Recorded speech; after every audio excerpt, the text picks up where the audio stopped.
Welcome friends to another r/entitled parents video. Remember how your parents always told you to eat your greens, make good choices, and hit the like and subscribe buttons down below? Always good to make it a part of your daily ritual. That said, our first story of the day is by Mysterious Gecko. Entitled Mother gets mad that my dad offered to make me breakfast. I was with my dad for 4 days, and on the last day, he asked if I wanted some eggs. I said yes and he started making them. Then his wife, Entitled Mother, came into the kitchen. She says, "Why are you making her breakfast?" Dad says, "Because it's a nice thing to do." Entitled Mother says, "She's old enough to make her own breakfast. She can do it herself." Dad says, "I'm doing something nice for my daughter. I'd do the same for you."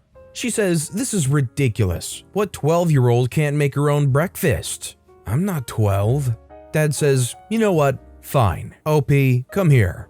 He gave me a bagel and I made that myself. They later got in a fight about how I shouldn't be living with my mother and they were going to call CPS. All because my dad offered to make me breakfast on the last day I was with him. I kept it short, but there were more things said about me and him.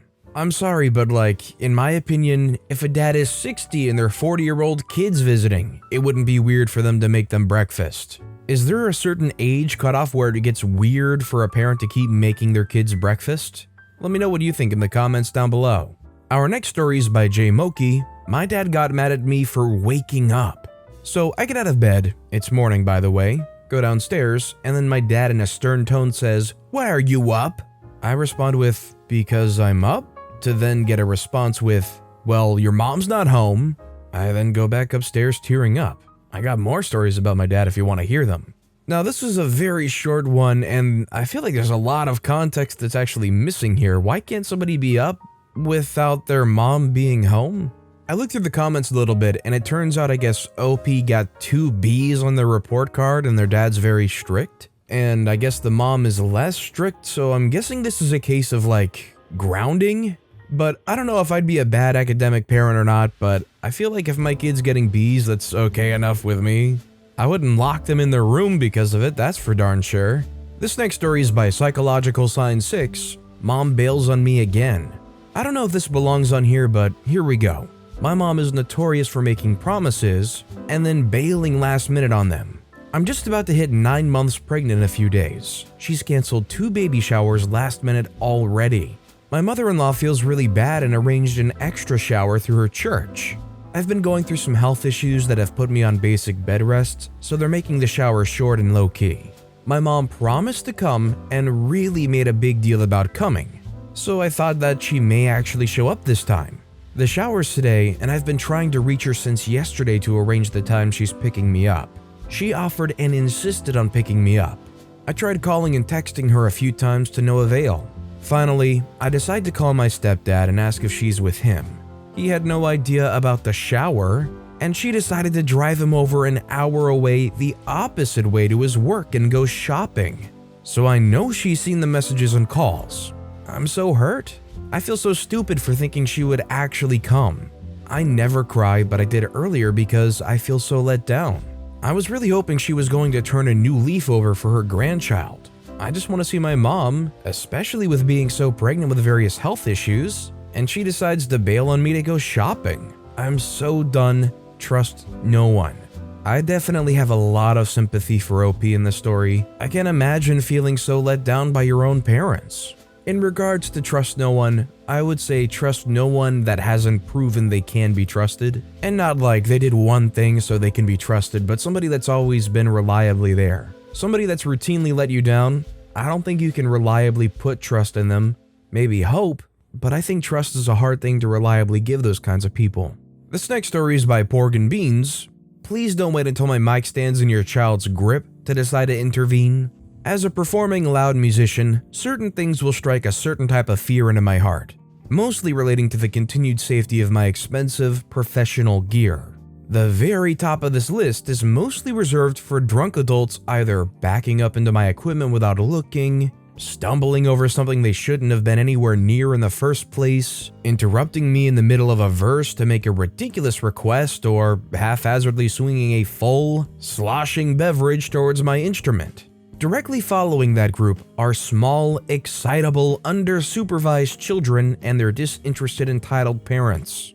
It's hard to blame the kids. They see you tapping your feet in your pretty stage clothes with your shiny instrument. They hear the music and they want to stomp around and dance. Of course they do. The younger ones also very much want to grab a hold of your mic stands, tablet stands, your clamp tray, the knobs on your amp, whatever they can find within reach to further inform their perceptions of the world around them. Of course they do, that's understandable, to a point.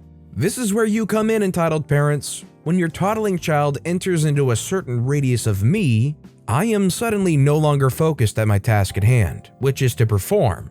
For context, I'm solo/acoustic, so there's no other band member I can look to for support. I'm busy singing and accompanying myself, so I can't move to physically brace something or ask for anyone's help without completely stopping what I'm doing, which I have done and always seem to get entitled mother's attention, at the expense of everyone else in the room wondering why the music suddenly halted. If you're watching your kid at all, you must notice the sheer tension that ripples through my posture, my facial expressions, the immediate dip in musical focus. No? Mommy brain? Okay, yeah, I have heard that one before and it's still annoying, as it suddenly splits and the majority of it goes to the erratic, grabby movements of your curious child, rather than the lyrics and chord changes I should be minding instead. So apparently this needs spelling out. I'm here because I was hired by this venue to provide atmosphere and entertainment. I'm not here to participate as an honorary member of your village as it pertains to the raising of your child. Entitled parents, do not expect to even put a shred of that responsibility on me, and also don't let your kid completely derail my focus while I'm working. It's not nice or fair to me, and it's not nice or fair to all the other people in the room who may actually be enjoying what I have to offer. Additionally, don't try to pawn off even your slightly older, relatively well-behaved children on me either, because she just wants to stand up there with you. Are you gonna dance, Brayden? Are you gonna sing? And then leave them there with me while you freak off to rejoin your grown-ups conversation for the next 40 minutes, until I take a break and can finally gently shoo them back to you. Especially do not ask me if they can sing something. Are you serious? Do you really think anyone else in this room wants to listen to that? Do you think the person who hired me will appreciate that? Get out of here and please take your pouting, probably definitely missed their nap time today kiddo with you. Entitled parents, do not wait until I have to dip out in the middle of a sentence to physically catch my mic stand because your kid is literally pulling it over to decide that's where the boundary is. Do better. As much as I appreciate the passion OP put into the story, the fact of the matter is these people who aren't attentive to their kids, they're not going to hear this and actually think anything about it. The type of people that don't care about keeping their kids responsible or taking responsibility for their kids' actions, you think they're going to be listening to OP talk about keep your kids in check? If anything, I bet the majority of these parents would hear something like this from OP and think, well, that's not my kid's an angel. Now that's what separates the real entitled parents from the regular parents. Our next story is by Broken Bunny Mama. How dare my child not want to get petted? Okay, so if you've seen any of my other posts, you know my toddler, let's call him L, is autistic and loves his wagon. So much so that we never use a shopping cart or stroller for him. He's just so much happier with his little red wagon with its nice canopy. So obviously, I had to incorporate it in his Halloween costume this year. His biggest comfort item aside from the wagon is books. With that in mind, I dressed him up as a little dragon and decorated his wagon to look like a mobile cave to store his book hoard, complete with a fake bookshelf built in with fake dragon-themed books. He looked amazing and had a blast. One other detail to keep in mind is that he's a beautiful little boy. And I'm not just being biased. Everyone always talks about his big smile and his beautiful blonde curls, but no one's ever tried to touch him without at least asking. We always say no. He only really says happy, so we got to hear that all night long. It was wonderful. Until I suddenly felt a lot more weight in the wagon than usual. I look behind me and there's a kid that looked to be about 5 or 6 years old or so dressed as Spider-Man. He was pulling on the side and trying to get a look in. I bent down and said, "Hey Spider-Man, checking out the little dragon?" Didn't get a response, but he kept pulling, then trying to literally climb in. Once he was trying to touch my son's hair, I started looking around for the adults in charge of this kid, and no one seems to notice anything. I say, he really doesn't want to be touched right now, sweetie, and honestly, I couldn't tell if he could understand me or not. By then, Elle is getting stressed because the wagon is usually a safe barrier between him and others, and he starts pushing the kid while making increasingly loud, upset sounds. Now, yes, my boy's only 2 years old, he's also very strong. Like, I've had my nose broken on multiple occasions by this kid. And that was when he was happy, so I was legitimately worried that Elle may accidentally hurt this boy, and he wouldn't be able to understand that he did it. Finally, some woman speaks up saying I need to teach Elle not to push kids. I say, are you joking? He's in my son's wagon. Even without COVID, this isn't okay. My son and I are telling him to leave. The woman just says, it's Halloween, as if that excuses or explains it away.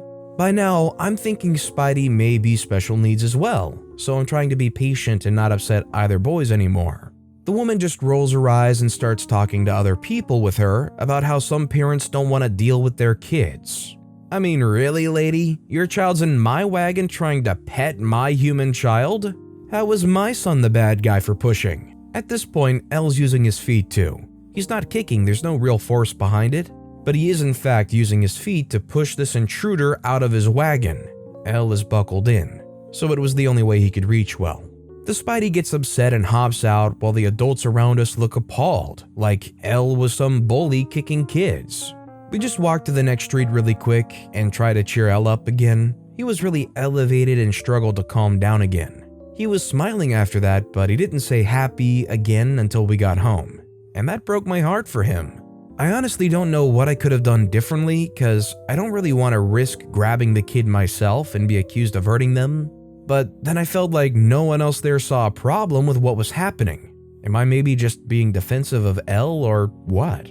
Yeah, this is definitely a tricky one because I feel like you definitely don't want to try to touch or move the kid yourself. God forbid you go down that rabbit hole. But also, you don't want to make like a big fuss with the parents because, from what I understand, kids with special needs will use that energy you're giving off and it might make things worse for the kid too. But I don't know, it might have just been the right thing to say to the parents, your kid is in my kid's space, get him out or I'll remove him, blah blah blah. Just some way to make it clear to these parents that you're not messing around, this kid is really invading privacy right now. And our final story of the day is by Curse. Father insults family and moves out after being asked to help fight bed bugs. Yesterday morning, 9 a.m., I, 19-year-old female, noticed that my mattress had become home to bed bugs. The block of flats I live in with my parents has had problems with bed bugs for about half a year.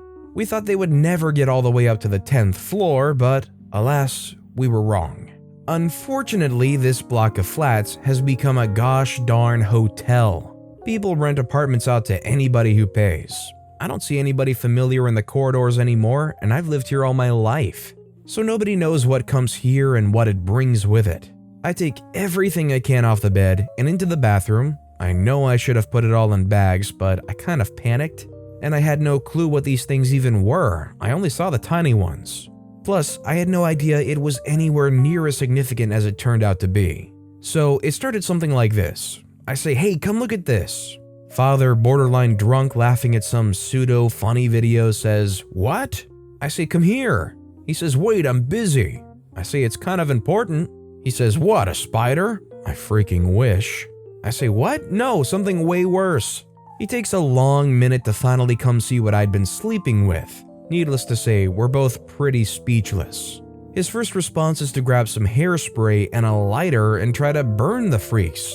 I was pooping myself, of course, because he'd been drinking and he could have easily burned the whole place down. So next thing, gets the mattress outside to the balcony. He grabs it, folds it, and freaking drops it in the hallway. Screams like somebody had just murdered his mother. I kill whatever fell into the hallway floor. Eventually, I have everything packed into bags and take it all out onto the balcony. I had changed out all of my clothes, of course. I grab the vacuum and start sucking in everyone I see. Interestingly, there weren't a lot of big ones, like not even a handful. Most of them were tiny. Some were full, some hadn't been drinking blood. Now, nobody in the house had any bites. So they must have moved in very recently, I think. Honestly, I'm not even worried about possibly having been fed off of by bed bugs for however long. I'm more worried about my stuff. While I vacuum, Father goes to buy that vacuum-looking thing that spits hot steam so I can try to cook the freakers to kingdom come. As soon as he brings it, he plays with the thing for a while, then goes back to watching his videos. What the freak? And so I was left to deal with the problem by myself. After a while, he goes to pick up my mother. When she gets here, and after she walks her dogs, she joins me in the battle, as it were. And Father grabs another glass of whatever and watches his videos. We do whatever we can for literal hours, all the while hearing this infuriating croaking. It gets on my nerves to the point where I keep yelling at my mom and one of the dogs. Imagine this. We're cleaning, steaming, vacuuming the freakers for hours. And the human pig just sits there and laughs. What kind of pathetic excuse for a joke is that? So eventually we dare to interrupt whatever was so funny to him and ask him to take care of one of the carpets outside and shake it out. His response? Not now, I don't feel like it. What the actual heck, bro? Your house has bed bugs in it, and you won't even lift a freaking finger to try and get rid of as many as possible? You leave 2 women to do all the work? You call yourself a man? I give him a piece of my mind. Not even that insulting, just true. But I guess his man ego just couldn't take it, because he tells me to shut my freaking mouth. Trust me, it sounds more insulting in Polish. Among other things that I don't even remember because I don't give a darn about what a drunkard tells me to do. He becomes aggressive, so mom tells him to get the freak out. We have history of physical abuse in the house, so we don't take no crap anymore. And he does. After his parents were called, like a kid in kindergarten, pathetic really, visibly annoyed that he can't continue to do nothing at all. Pity he took the beer, we would have loved some after all the work. Mom and I kept battling the freakers until we finally decided to call it a day, around 10 or 11 p.m. We think we scared the living poop out of them at least, and that was enough for us now. Not to mention the fact that we were sore all over. At least with the man of the house gone, I could enjoy a non-infested bed. From what I know of bed bugs, no amount of steaming and vacuuming will really do justice. I think I've heard once your mattress is infected, that mattress is doomed, not salvageable. That said, I wish you could have vacuumed and dumped the dad out in the trash can too, because the way they were acting there is ridiculous. I hope that when mommy and daddy came to pick up their kid from kindergarten class, that they were taking them back home with them so he can stay there. But with that being said, that's all the time we have for today. So of all these stories I've read today, which is your favorite and why? Let me know in the comments down below. And if you haven't yet, if you could like and subscribe, that would mean a lot to me. Whatever you do, whether it's liking, subscribing, turning notifications on, all of it helps grow this channel and I appreciate the heck out of it. So until next time, I'll see you all tomorrow with some more stories.